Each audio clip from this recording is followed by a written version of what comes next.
وايه الاختبارات اللي بتتعمل على البند. ولما نقول ايه الاختبارات اللي بتتعمل على البند هنيجي لنقطه مهمه جدا.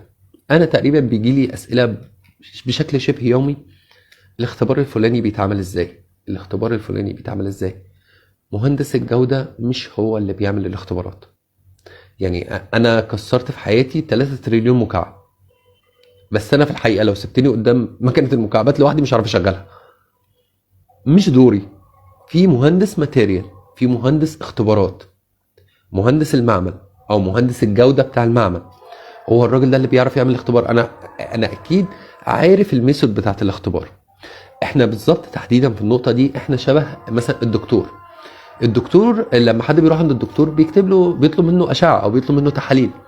هل الدكتور شرط عليه ان هو يبقى عارف الاشعه او التحليل ده بيتعمل ازاي؟ لا، دلوقتي في اجهزه تقريبا بتعمل كل الحاجات دي، فهو ملوش دعوه بنوع الجهاز اللي هيعمل، ملوش دعوه بالتفصيله.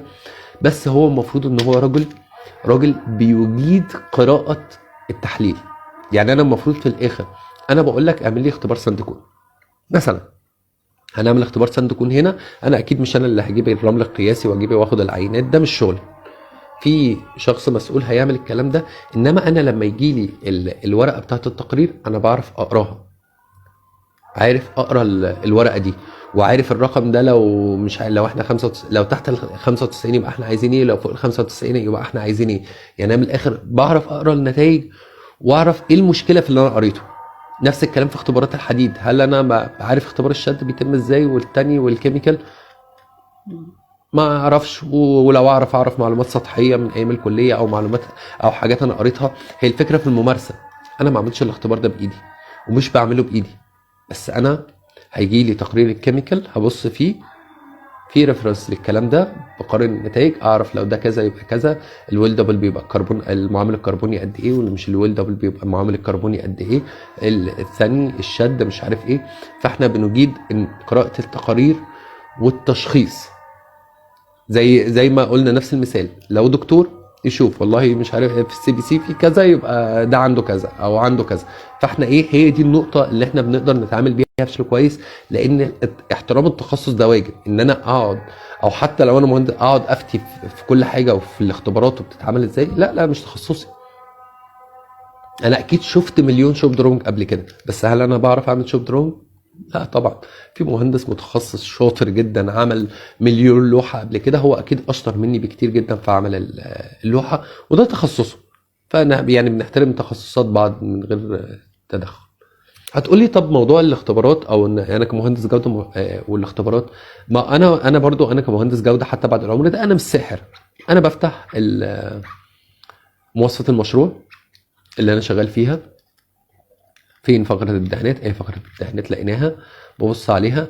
اي حاجة هو كتبها برقم، يعني كتب لك وان التماسك ما بين طبقات المعجون لا تقل عن كذا. هو هنا بيطلب منك اختبار، عايزك تثبت له ان التماسك ما بين طبقات المعجون قد كده. لان في ناس يقول لك يعني انا مش لاقي مفيش اختبارات موجودة. لا، ما هو لما اي حاجة ذكر قدامها رقم، لما يجي يقول لك في اكسسوارات المباني مثلا او المحاره مجلفنه بدهان لا تقل سماكته عن كذا، هو هنا طالب رقم. المفروض انك انت بالاختبار ورقيا تحقق له الكلام ده. بالنسبه للكورسات، هو ما فيش حاجه اسمها ما فيش كورس متخصص للموضوع ده قلنا، بس هي ما عدا الكورسات اللي في الاعمال الورقيه، مش الكورسات الشهادات الايزو والليد اديتور وهكذا. ان برضو انت مش انت اللي بتعمل الاختبار، انت اللي بتطلب الاختبار، او لكن انت بتعرف تقرا المواصفه كويس. ولعلمك كل انواع الاختبارات اللي انت ممكن تحتاجها هتلاقيها في المواصفات القياسيه المصريه. يعني انا لما ترجع بقى مش الكود بقى، هنا المواصفات القياسيه المصريه لاعمال المباني هتلاقي فيها اختبارات المباني. المواصفات القياسيه المصريه لاعمال المحاره هتلاقي فيها اختبارات المحاره. دي ان جنرال. التخصيص للموضوع هتلاقيه في مواصفه مشروع. انت ممكن تكون في مشروع مش مطلوب من فيه كل الكلام اللي انا قلته، ولا مطلوب فيه عينه للمونه ولا ليها اجهاد، ولا مطلوب اختبار بول اوت للدهانات. مش هنعملهم. هو الموضوع مش اجتهاد، دي حاجات بفلوس. اللي مطلوب هنعمله، اللي مش مطلوب مش هنعمله.